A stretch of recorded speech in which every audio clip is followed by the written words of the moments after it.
بسم الله الرحمن الرحيم. مشاهدينا الكرام، السلام عليكم ورحمة الله وبركاته. أهلا بحضراتكم في لقاء متجدد من برنامج قوارير.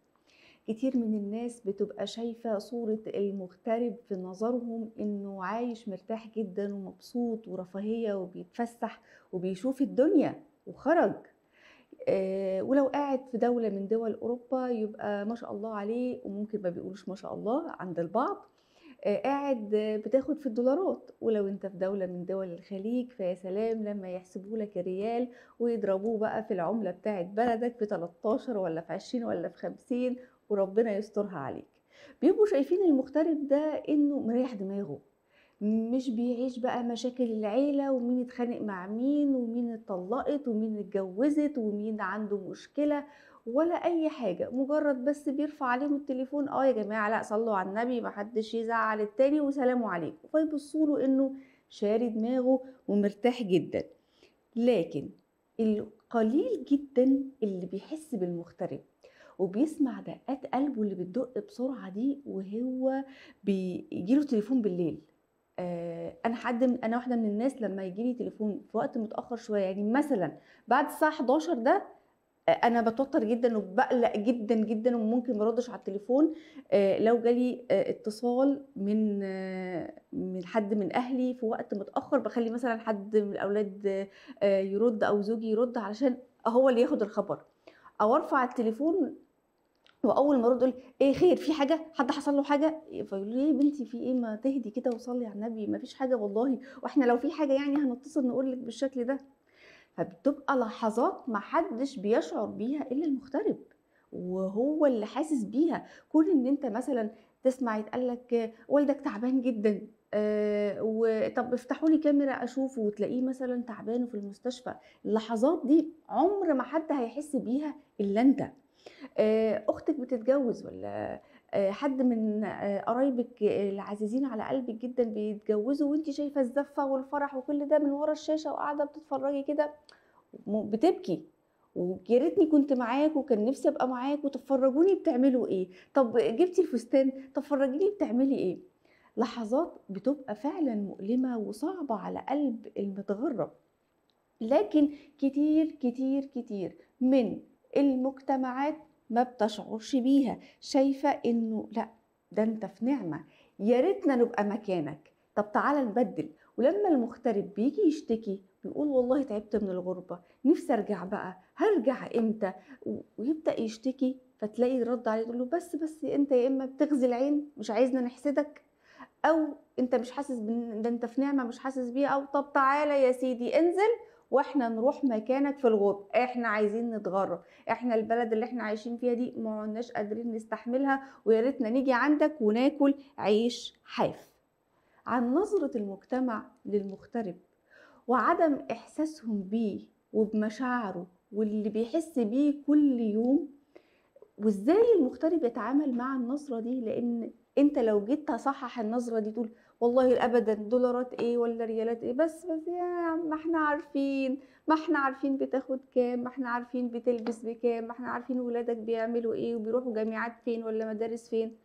وممكن يكون المغترب ده مديون، يعني زي ما بيقولوا كده مديون لشوشته، بس هو مش لازم هيتصل بيكم ويقول لكم والله ده أنا مديون بكام ألف دولار، ده أنا مديون بكام ألف ريال، علشان برضه مش هيلاقي حد بيصدقه وفاكرين إنه بيعمل كده خايف من الحسد. عن نظرة المجتمع للمغترب هنناقشها بإذن الله تعالى النهارده مع ضيفتنا الأستاذة آمال عبد القادر جوهر، ماجستير في التعليم ومتخصصة في تطوير الذات. أهلًا ومرحبًا وسلام عليكم يا أستاذة آمال. أهلًا وسهلًا وعليكم السلام ورحمة الله وبركاته. أهلًا الموضوع وسهلًا العميق. الموضوع العميق إحنا بنكمّله من الحلقة السابقة، والسؤال المهم جدًا، جدًا، وأكيد تعرّضتِ له بما إنِّك مغتربة بقى لِك سنين. نظرة الناس للمغترب شايفاه مرتاح، في رفاهية، مريّح دماغه من المشاكل، معاه دولارات قد كده، معاه ريالات قد كده، يعني عايش في نعمة ويا ريتنا نكون مكانه. كلمينا عن هذه النظرة القاسية.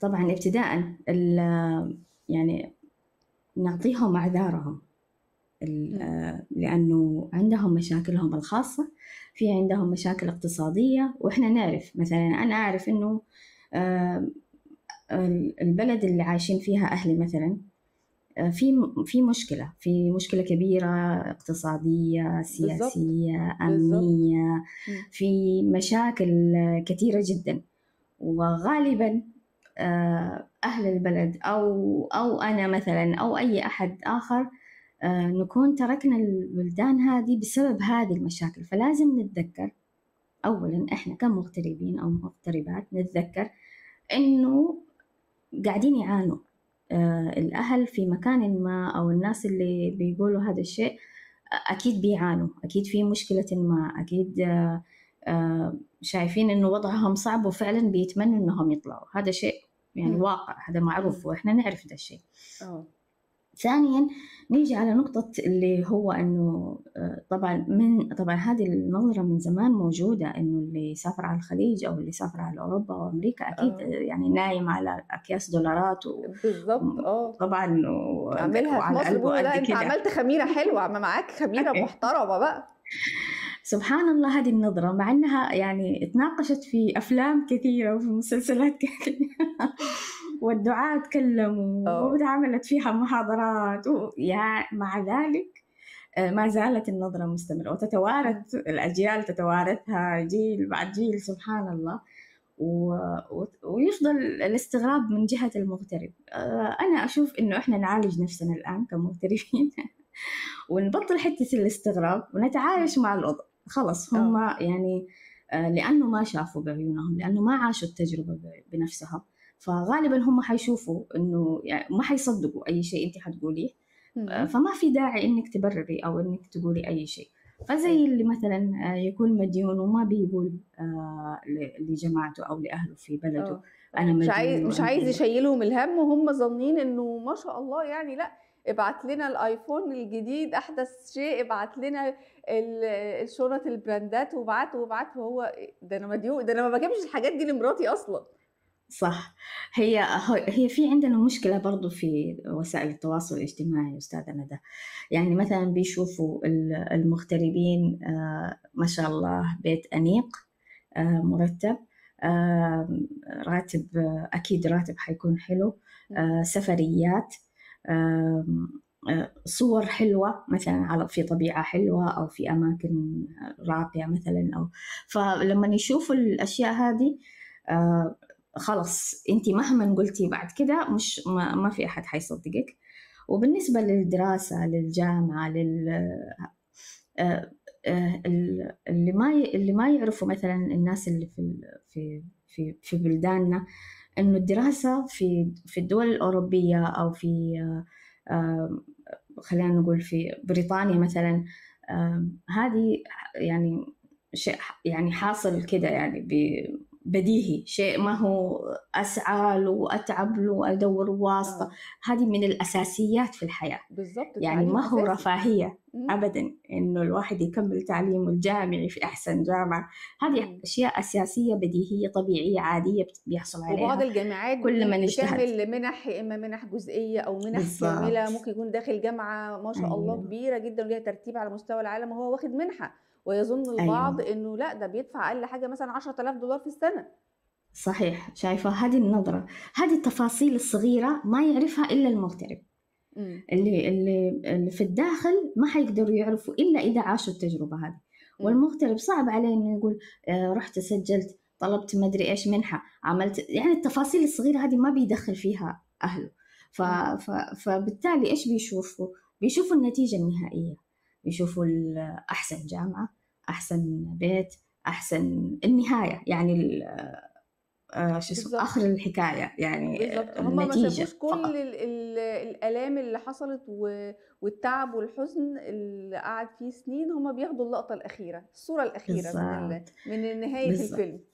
بالضبط. فلو إمم. جينا قارنا وقُلنا والله الغُربة نعمة بس تضحية في نفس الوقت، هي نعمة بس لها كُلفة، يعني هي لأ، ثواني يا أستاذة آمال، ثواني، حضرتِك قُلتِ اتفضّلي. الغُربة نعمة ولكن ليها تكلفة، أنا ينفع أقول على الغُربة إنها نعمة؟ يعني في ناس ممكن تعترض على فكرة على المصطلح ده، إن الغربة عمرها ما كانت نعمة، الناس بتتغرب معظمهم مش كلهم بيتغربوا بدون إرادتهم. أيوة، هي نعمة لو استغليتيها صح، لو شفتي الفرص اللي حواليك، لو إمم. شفتي لو حاولتي تعملي دائرة الدعم الجديدة ودائرة الأمان الجديدة، لو اشتغلتي على نفسك، اشتغلتي على أسرتك، لو صار عندك هدف سامي، لو صار عندك رؤية لبعدين. خلاص الآن أنا اتحطيت في موقف صعب علي، موقع جديد علي اللي هو اتغربت غصبا عني، انتهى. الآن إيش اللي المفروض أعمله؟ أفضل في مرحلة الحزن وعدم الرضا وعدم الاقتناع بما فرضه الله علي؟ لا طبعا، أنا أرضى بقسمتي ونصيبي وبالأمر الحاصل علي الآن، مش إمم. هو غصبا عني، أبدأ أتعامل معه. إمم. طالما إنه أنا حية وعايشة والحمد لله صحتي موجودة، فبالتالي يلا إيش اللي بعده؟ أبدأ أكون دائرة أمان جديدة ودائرة دعم جديدة، وإلا حأرجع حأصير إنسانة مضطربة نفسيا، وهذا الأمر يعني أصعب شيء ممكن قد يحدث للمغترب. بالتأكيد، بالتأكيد. ليس فقط اللي هو الحوجة المادية أو عدم الأمان المادي أو المالي، لا، المغترب أسوأ شيء ممكن يحصل له الاضطراب النفسي، لأنه في يعني ما عمل دائرة دعم، ما عمل دائرة أمان، ما كون صداقات، ما سوى شيء مفيد له يدعمه للمرحلة الجاية الصعبة هذه. فبالتالي لما يصل لمرحلة الاضطراب النفسي، مهما عملت الحكومات مثلا من دورات، من علاجات، ومن إمم. إمم. جلسات علاجية، كل هذا لن يفيد، لأنه ما الإنسان هذا ما عمل اللي عليه أو المفروض إمم. يعمله من البداية. فهنا تمام. لازم يكون عندنا وعي ونضج كافي. إمم. إني أول شيء لازم أعمله أكون دائرة أمان جديدة ودائرة دعم جديدة، إمم. ومن هنا أبدأ أنا أشتغل على نفسي. دائما في فرص جديدة وفي إمم. فرص أحسن من لما لو كنت في بلدك مثلا، بس إيش يبغى لها؟ تفتيحة مخ وتفتيح عين كده المغترب مضطر إن وتدوير. هو يتكيّف يا أستاذة آمال، لازم أتكيّف على الوضع اللي أنا موجود فيه، لإن أنا لو فضلت عايشة بإحساس إن أنا متغرّبة، أنا لوحدي، أنا بعيدة عن أهلي، طبعًا في ناس بيزيد معاهم الأمر إلى أنا هاموت لوحدي، أنا مش عايزة أتدفن بعيدة عن أهلي، لو تفضل توصّي طَب أنا لو مُتّ هنا يعني خلّوني أرجع يدفنوني في بلدي وسط أهلي. بتوصل المشاعر لحالة من الحزن الشديد جدًا اللي ممكن تخلّيه يعيقه عن إنه ينجح ويكمّل حياته وإنه يستمر في حياته. طيب أنا عايزة صحيح. أكلّمِك في نقطة مهمة جدًا يا أستاذة آمال، إحنا اتكلّمنا عن نظرة المجتمع للمغترب، إنه مبسوط ومرتاح ماديًا وفي رفاهية وفي نعمة ومعاه دولارات وريالات والكلام ده كلّه، إحنا اتكلّمنا عنه. طيب ماذا عن المغترب نفسه؟ يعمل إيه مع نظرة المجتمع دي وخصوصًا، خصوصًا لو كانت من أهله ومن أحد المقربين منه؟ هل يبرر يقول والله العظيم أبدًا، لإن إحنا بنشوف ناس بتعمل كده، طب أنتِ عارفة أنا سالفة مش عارف من مين كام، ده أنا سالف كذا، ده أنا عامل كذا، ده أنا مدخّل ابني الجامعة بالدين، ده أنا لمّا نزلت مش عارفة من كام سنة التذاكر دي أنا لسه ب ب بادفع في تمنها، والّا يسكت خالص، والّا يفضل سايب الصورة اللي متاخدة عنه دي متاخدة، في مثل مصري كده بيقول إيه، الصيت ولا الغنى، يعني إن أنت يبقى صيتك حلو وإن أنت كويس ومبسوط وغني وأنت أصلًا مش كده، بس خلّي صيتك حلو وخلّي الكلام عنك يبقى أحسن. قولي لي يبقى رد فعل المغترب إيه مع نظرة المجتمع اللي ما بتبقاش صحيحة بنسبة 99%؟ طبعا هنا يرجع للمغترب ولأهله أو للمجتمع اللي هو جاي منه. في مجتمعات قد تتفهم لو أنت مثلا قلتي، أو في أهل يتفهموا ويشعروا بيكي لو قلتي مثلا والله الموضوع كذا وكذا وكذا يا جماعة، أنا داخل مثلا في جمعية، أنا عاملة إيش اسمه، انضميت لمنصة مثلا تعمل لي كذا، عملت كذا. لو شرحتي مثلا النقاط الأساسية أو التفصيلية اللي خلتك توصلي للنقطة هذه، طلبت المنحة من الجهة الفلانية لكن علي دين مثلا، هو أنا المفروض أدفعه أقساط مثلا بعد على مدى 20 سنة وما إلى ذلك. ففي أسر وفي مجتمعات قد تتفهم وتشعر بيكي، وأنت بالنسبة لك أريح إنك تتكلمي معاها. طيب، بينما في مجتمعات أخرى أو أسر أخرى لا، بتشوف الموضوع مهما بررتي على فكرة، وكل ما بررتي أكثر كل ما كان يعني دعم روايتهم إنك إنه خايف هذا. من الحسد، ده خايف من الحسد وعمال بيتكلم كده وبتتكلم كده لان هي مش عايزانا نقر عليها بقى وهي حالتها أيوه تمام. بالضبط.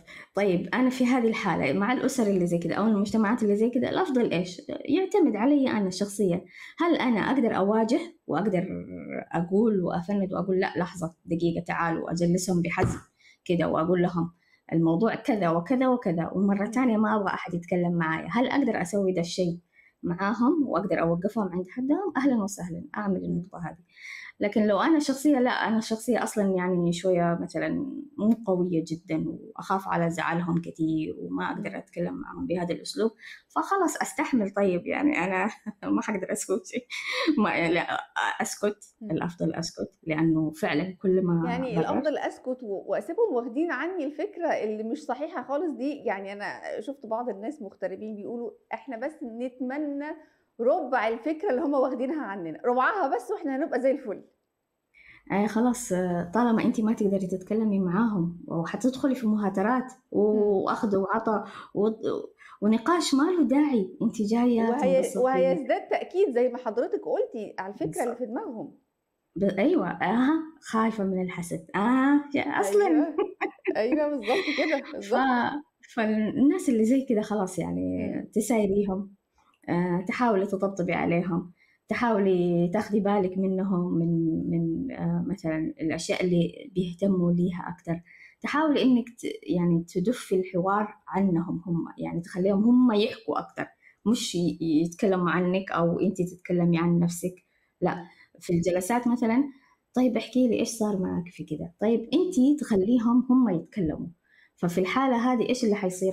حيفضفضوا من غير ما يأذوكِ مثلًا، ما أنتِ إمم. مرتاحة، أو حتى لو رموا مثلًا كلمة إمم. أو معلش يعني ما تاخدي فوّتي بقى، مش أنتِ قاعدة في رفاهية، فوّتي. فخلاص خلّيها رفاهية يس برفاهية وكبّري دماغِك. بالضبط.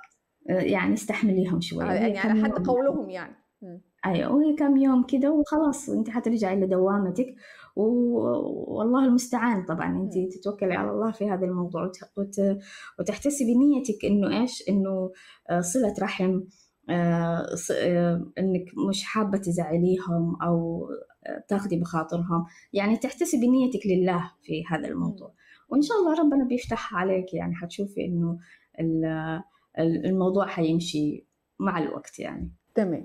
طيب أخيرًا يا أستاذة آمال قبل الختام عايزة رسالة من حضرتِك للمجتمع وللأهل وللأصحاب المقربين من المغترب اللي بينظروا له نفس النظرة اللي اتكلمنا عنها، إنه في نعيم، في نعيم كبير جدًا، جدًا، وإنه حتى كمان لو ما قدرش يبعت لحد فيهم يروح معاه في الغربة، إنه متعمد ومش عايز الخير اللي هو فيه ده يعُم على حد غيره. نظرة كتيرة أوي، أوي وصعبة وسلبية. توجّهي لهم رسالة إيه؟ رسالتي للمغترب أو المغتربة إنه السعادة قرار يومي صغير. طيب، أول شي لازم أخلق دوائر دعم ودوائر أمان حواليّا قدر الإمكان، قدر المستطاع، أبحث عن الأشخاص اللي بيشبهوني حتى لو ما كان الشبه 100%، مو شرط، مو كل الناس حيكونوا جايين من نفس المنطقة اللي أنا جاية منها أو من نفس البيئة اللي أنا جاية منها، قد تكون البيئات متقاربة، وأبحث عن الشيء المشترك. غالبًا الشيء المشترك اللي ممكن يساعدني اللي هو الدين، الإسلام، طالما إنه الأخت اللي جارتي مثلًا مسلمة، فهنا أمسك نقطة رقم 1 مسلمة، طيب هذه قد تكون من دوائر الدعم. آآ في المسجد أتعرف على الأمهات اللي زيي مثلًا أو الناس اللي عندهم أطفال في أعمار أبنائي أو القريبين مني أو البنات اللي أشوفهم قريبين من أعماري، أتعرف على الناس اللي في المسجد، أوكي، مسجد الحي أو المسجد المدينة على حسب تمام. المنطقة اللي أنا فيها. أدخل الجمعيات الخيرية، أشتغل هناك، أشتغل تطوع، أتعرف على الناس، أعمل صداقات في كذا مكان من كذا جهة. في نفس الوقت أعيش الحاضر ولا أنتظر العودة، يعني أعيش اليوم، ما يكون همي متى حرجع أو أبغى أرجع أو لازم يعني أرجع. يكون في عندي مم. شيء من المرونة، أن أصنع أمان جديد في بيئة جديدة، أزرع تمام. صداقات، مم. أحتفظ بهويتي بديني بقيمي، وأعطي نفسي إذن أني أفرح رغم النقص اللي أشعر به نفسيا. طيب دي رسالة وشوية حضرتك شوي. للمغترب نفسه، نعم. الرسالة سريعًا الأخرى للمجتمع وللأهل وللمقربين اللي بينظروا له النظرة اللي إحنا اتكلمنا عنها مع حضرتك، تقولي لهم إيه؟ آه، أن أوصيهم بالدعوات، بالرسائل القلبية، ب يعني إنه المغترب لا يكتفي بالمكالمات أو اللي بتجيكي من فترة لفترة. مثلا في مناسبات معينة قد تكون يعني مهمة أكثر من أوقات أخرى، زي مثلا العيد، رمضان، ولادة، أي مناسبة. حاولوا أنكم تتذكروا هذا الشخص وتغلفوه بالأدعية، بالسؤال عنه بشكل منتظم، مشاركته بالقرارات اللي بتحصل مثلا في الأسرة، أو إرسال شيء يربطه بأهله، بأرضه، بوطنه، بناسه من فترة لفترة، كل ما لقيتي أحد، أو بالبريد أو ما إلى ذلك. والعاطفة تحتاج ترجمة، تحتاج الكلمات أن تسكن، والأفعال أن تزرع، أو أن تزرع جذور الأمان في الشخص هذا. فهنا تيجي حنكة. غالبا هذا الشيء ممكن يسووه الأمهات، يعني الأمهات في الوطن مثلا، الأم هي اللي بتكون أكثر شيء مرتبطة عاطفيا بأبنائها في إمم. الغربة، فهي اللي ممكن تعمل الأشياء هذه. من بعد الأم ممكن الأخوات. أما الذكور تمام. قد إمم. يتصلوا عليك من فترة لفترة. هنا نشدد عليهم ونقول لهم إمم. إنه اهتمامك بالمغترب، سؤالك عنه، إمم. هذا بحد ذاته يعني نوع من الطبطبة، ومشاركة الأفراح والأحزان والهموم بالتأكيد، آه، بالتأكيد. له دور إن شاء الله إيجابي. نعم. أكيد، أكيد. أستاذة آمال عبد القاهر جوهر، ماجستير في التعليم المتخصصة في تطوير الذات، باشكرِك شكرًا جزيلًا على وجودِك معانا، شرفتينا وأفدتينا. الحقيقة إن مش كل مغترب بيكون سعيد وفي رفاهية زي ما بعض الناس فاهمة، مش كل ابتسامة بتكون طالعة من القلب، ممكن تكون مخبية وراها وجع وحزن وألم هو مش عايز يبيّنه لحد علشان ما يضايقوش ويقلقوا عليه، أو علشان حد ممكن ما يصدقوش ويقول إنه بيمثل علينا علشان خايف إن إحنا نحسده على النعيم اللي هو فيه. مش كل مغترب نزل مرة كل كام سنة ومعاه كام هدية مجاملة للي حواليه إنه معاه فلوس كتير ومعاه دولارات وريالات بيلعب بيهم لعب زي ما الناس كتير بتقول. ده ممكن يكون نازل بالهدايا دي وهو مديون بس علشان ما يدخلش على أهله وأصحابه وحبايبه وهو مش معاه هدية، أو زي ما بيقولوا إيديه فاضية. المغترب جواه كتير من المشاعر الصعبة والمؤلمة، ممكن انت لو كنت مكانه ما تتحملهاش. اوعوا تنظروا للغربة انها نعيم ورفاهية وحياة وفسح وخروج ويا على اوروبا واللي فيها والخليج واللي فيه والفلوس والكلام ده كله. بالعكس، في لحظات بتمر على المغترب يتمنى انه ما خرجش من بلده ابدا، ولا خرج من مكانه ولا محافظته اللي هو كان فيها. لحظات بتكون مؤلمة جدا، كتير من الناس ما تقدرش تتحملها. كل اللي بنطلبه منكم ان انتوا تدعوا لهم ربنا يعينهم ويقويهم على الغربة اللي هم فيها ويرجعوا لوطنهم سالمين غانمين يا رب العالمين. انتهت حلقة قوارير اليوم، وإلى أن نلقاكم نترككم في رعاية الله وأمنه، والسلام عليكم ورحمة الله وبركاته.